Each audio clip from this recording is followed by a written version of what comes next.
اپنے رب کا شکر گزار بندہ نہیں بنتی، وہ قوم کہیں نہ کہیں بھٹک جانے والی قوم ہوتی ہے۔ اس کے باوجود اللہ رب العالمین نے بنی اسرائیل کا ایک دوسرا واقعہ تذکرہ کیا، دعوت دین میں ہیلہ سازی کا واقعہ۔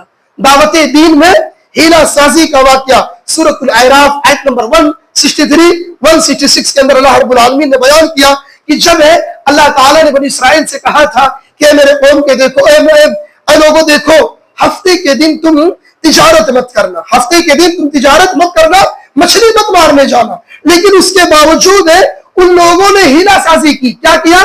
جہاں سے مچھلیاں نکلتی تھی، جو ان کا ارد گرد مچھلیوں کا حصہ تھا، اس کے آزو بازو میں ان لوگوں نے کھڈا بنا دیا۔ کیا بنا دیا؟ کھڈا بنایا۔ اب جیسے ان کو معلوم تھا کہ ہفتے کے دن مچھلیاں زیادہ آتی ہیں، لہذا ان لوگوں نے کیا کیا؟ اس پانی کا رخ جو ہے اپنے کھڈے کی طرف کر دیا، تو مچھلیاں کیا ہوتی تھی؟ ہفتے کے دن ساری مچھلیاں کھڈے میں آ جاتی، اور یہ بیوقوف اللہ کو پاگل سمجھتے تھے۔ نعوذ باللہ من ذالک۔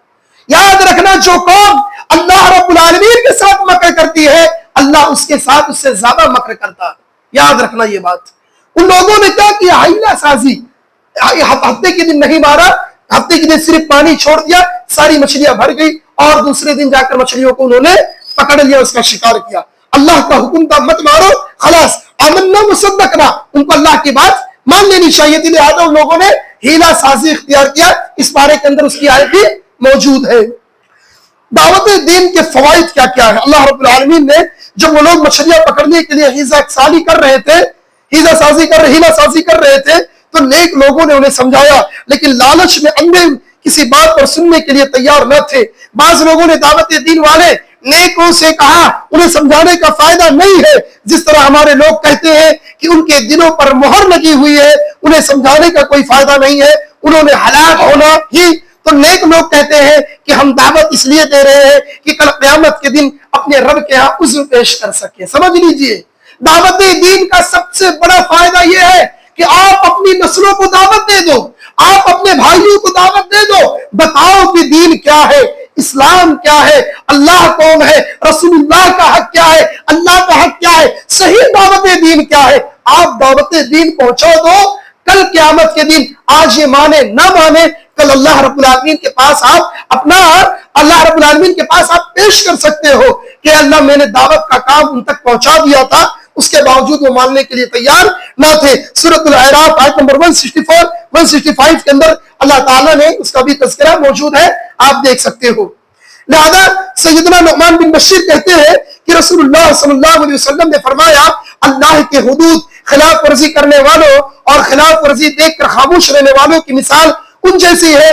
اللہ کے نبی صلی اللہ علیہ وسلم نے صحیح بخاری کے اندر 2686 کے اندر ایک روایت موجود ہے کہ دعوت کا کام دیکھ کر اور نہ دیکھنے والے، یعنی دعوت کا کام کرنے والے اور نہ کرنے والوں کا فرق کیا ہوتا ہے۔ دیکھیے، جو حدود کی خلاف ورزی کرتے ہیں، جو ایک رہتے گناہ کرتے ہیں اور ایک رہتے گناہوں کو دیکھتے ہیں، اس کی مثال اللہ کے نبی نے کیا سمجھایا۔ اللہ کے رسول صلی اللہ علیہ وسلم کہتے ہیں، کسی جہاز میں بیٹھنے کے لیے قرآن اندازی کی، کچھ لوگوں کے حصے میں نچلی منزل آ گئی، کچھ لوگوں کے حصے میں نچلی منزل آئی اور دوسروں کے حصے میں اوپر کی منزل آئی۔ اب نچلی منزل والے جب پانی لے کر بالائی منزل والوں کے پاس سے گزرتے ہیں تو انہیں اسے تکلیف پہنچتی۔ یہ دیکھ کر نچلی منزلوں والوں میں سے ایک نے کلہاڑی لی اور جہاز کے پہندے میں سوراخ کر دیا، جہاز کے پہندے میں سوراخ کر دیا۔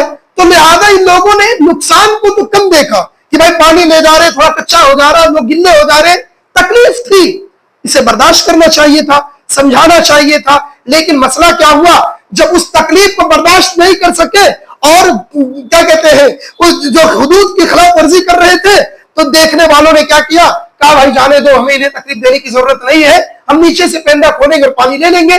مسئلہ کیا ہوا، تھوڑا سا پانی لینے کے چکر میں پوری کشتی ڈوب گئی۔ تو اگر آپ ایسا کریں گے کہ آپ کسی کو دعوت کا کام نہیں دیں گے، آپ برائی دیکھیں گے، خاموش رہیں گے، تو جب عذاب آئے گا تو عذاب میں آپ بھی مبتلا ہو جائیں گے۔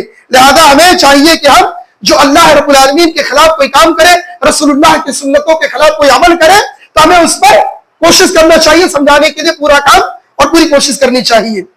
اسی پارے کے اندر اللہ رب العالمین نے محمد صلی اللہ علیہ وسلم پر ایمان لانے کا بھی حکم دیا ہے۔ اسی پارے کے اندر اس کا بھی وہ آیت بھی موجود ہے۔ سابق انبیاء اور ان کی اقوام کا تذکرہ کرنے کے بعد، بدعمالیوں کا انجام بیان کرنے کے بعد یہود و نصارہ کو دعوت دی گئی کہ محمد صلی اللہ علیہ وسلم وہی نبی ہے جن کی نشانیاں اور علامات تمہاری کتاب تورات، انجیل اور زبور کے اندر موجود ہے، لہذا تم لوگ انبیاء کو محمد صلی اللہ علیہ وسلم پر ایمان لاؤ۔ اللہ رب العالمین نے سورۃ الاعراف آیت نمبر 157 کے اندر اس کا بھی تذکرہ کیا ہے۔ اب اس کے بعد اسی پارے کے اندر ایک بات آتی ہے، اسماء الحسنہ پر ایمان لانے اور ان کے ذریعے سے دعا کرنا۔ اسماء الحسنہ سے کیا مراد ہے؟ اللہ رب العالمین کے بہت سارے نام ہیں، اللہ رب العالمین کے بہت سارے صفاتی نام ہیں، ان نام کا واسطہ دینا اور اللہ رب العالمین سے دعا کرنا چاہیے، لہذا مزید اللہ کے نام کے معانی کو بگاڑنا نہیں چاہیے اور کسی دوسرے شخص کو دینا صریح شرک ہے۔ یعنی جو اللہ کا نام ہے، اللہ رب العالمین کا جو نام ہے، اور اللہ رب العالمین کے نام کو بگاڑنا نہیں چاہیے۔ اللہ کے جو صفاتی نام ہے، اللہ رب العالمین نے اس کا ٹھکانہ جہنم بنایا ہے جو اللہ رب العالمین کے نام کو بگاڑ کر پیش کرتے ہیں۔ سورۃ الاعراف آیت نمبر 180 کے اندر اللہ رب العالمین نے اس کا بھی تذکرہ کیا۔ اللہ رب العالمین کہتا ہے اور سب سے اچھے نام اللہ ہی کے ہیں، سو اسے ان کے ساتھ پکارو اور ان لوگوں کو چھوڑ دو جو اس کے ناموں کے بارے میں سیدھے راستے سے ہٹتے ہیں، انہیں جلد ہی اس کا بدلہ دیا جائے گا وہ جو کیا کرتے تھے۔ لہذا ہمیں کیا چاہیے کہ جو ہم اللہ کا صفاتی نام ہے نا، اللہ کے جو صفات کا تذکرہ ہے، اللہ رحمان ہے، اللہ رحیم ہے، اللہ غفار ہے، تو ان صفتوں کو اللہ رب العالمین کا واسطہ دے کر اس سے دعا کرنے کی ضرورت ہے۔ اسی میں اللہ رب العالمین نے بہت بہترین سورہ نوجوانوں سنیے، اسی کے اندر ہے نبی کا غیب جاننے اور مختار کل ہونے کا انکار بھی ہے کہ نبی صلی اللہ علیہ وسلم غیب نہیں جانتے تھے، لہذا اس کا بھی اسی پارے کے اندر اس کا تذکرہ ہے۔ سورۃ الاعراف آیت نمبر 188 کے اندر اللہ تعالیٰ نے اس کا بھی تذکرہ کر دیا۔ دیکھیں اللہ کیا کہتا ہے، کہنے میں اپنی جان کے لیے نہ کسی نفع کا مالک ہوں نہ کسی نقصان کا مالک، یعنی اے نبی کہہ دو کہ میں اپنی جان کے لیے کسی نفع اور نقصان کا مالک نہیں ہوں، اللہ جو اللہ چاہے، مگر جو اللہ چاہے، اور اگر میں غیب جانتا تو ضرور بھلائیوں میں سے ساری بھلائیاں میں حاصل کر لیتا اور مجھے کسی کوئی چیز کی تکلیف نہیں پہنچتی، مگر ایک ڈرانے والا ہوں، لہذا میں ایک ڈرانے والا، خوشخبری دینے والا ان لوگوں کے لیے جو ایمان رکھتے ہیں۔ اللہ کے نبی نے کیا کہا، اگر یقینی بات یہ ہے کہ اگر میں واقعی میں غیب جانتا تو جتنی ساری مصیبتیں آنے والی ہے میں ان مصیبتوں کو ہٹا دیتا۔ نبی کو اتنی جو تکلیفیں دی گئی، اللہ کے رسول کو اگر غیب معلوم ہوتا کہ مجھے چوراہے پر مار دیا جائے گا، مجھے سجدے کی حالت میں میرے اوپر ہے وہ جھڑی رکھ دی جائے گی، اللہ کے رسول کو معلوم ہوتا کہ میں طائف میں جاؤں گا، طائف والے مجھے پتھروں سے ماریں گے، تو اللہ کے رسول صلی اللہ علیہ وسلم یہ ساری مصیبتیں، یہ ساری پریشانیاں کیوں آتی؟ لہذا اللہ کے رسول کو غیب کا علم نہیں تھا۔ اما عائشہ کی ایک روایت دیکھیے، اما عائشہ صدیقہ رضی اللہ تعالیٰ عنہ بیان کرتی ہے اسی پارے کی آیت سے، یہ جو سورۃ النمل کی 65 کے اندر جو آیت موجود ہے، اللہ رب العالمین نے اسی پارے کا تذکرہ کیا۔ اللہ رب العالمین نبی صلی اللہ علیہ وسلم کی بیوی اما عائشہ کہتی ہے جو یہ گمان کرے کہ آپ ہیں صلی اللہ علیہ وسلم اس بات کی خبر دیتے تھے کہ کل کیا ہوگا، تو یہ اللہ رب العالمین پر بہت بڑا جھوٹ باندھتا ہے، یہ اللہ پر بہت بڑا تہمت باندھتا ہے۔ اللہ رب العالمین فرماتا ہے بے شک اللہ تعالیٰ کے سوا آسمان اور زمین میں جو کچھ بھی ہے وہ غیب صرف اللہ کو معلوم ہے۔ صحیح مسلم کی روایت ہے، حدیث نمبر 439 کے اندر یہ روایت موجود ہے۔ لہذا معزز سامعین، اسی پارے کے اندر اللہ رب العالمین نے اولاد میں شرک باللہ کا بھی تذکرہ ہے۔ بہت سارے لوگ جس طرح عبادت میں شرک کرتے ہیں، اسی طرح وہ دعا اور نعمتوں میں بھی شرک کرتے ہیں، وہ اللہ کو چھوڑ کر دوسرے سے دعا مانگتے ہیں، یا اللہ ان پر کوئی نعمت کرے تو وہ غیر اللہ کی طرف منسوب کر دیتے ہیں۔ آپ نے دیکھا ہوگا بہت سارے ایسے احباب ہوتے ہیں جو دعا کرتے ہیں اللہ سے۔ ارے بھائی آپ کے پاس کوئی آیا، اللہ کے نبی نے کہا نا کہ نیک لوگوں سے دعا کرا سکتے ہو، نیک لوگوں کی دعائیں قبول ہوتی ہے۔ آپ کے پاس کوئی آیا، آپ کے ذریعے سے اللہ نے اسے شفا دے دیا، آپ کے ذریعے سے اللہ نے اسے شفا دے دیا، اولاد عطا کر دیا۔ اب وہ غدار کیا کرتا ہے کہ جا کر وہ یہ کہتا ہے کہ مجھے فلاں پیر کے درگاہ پر گیا تھا، فلاں بابا کے درگاہ پر گیا تھا، لہذا مجھے وہ اولاد فلاں بابا نے دیا ہے۔ تو یہ کیا ہے؟ اللہ رب العالمین کے ساتھ شرک کرنا ہے۔ اللہ تعالیٰ نے سورۃ الاعراف آیت نمبر 190 190 میں بیان کیا، اللہ کہتا ہے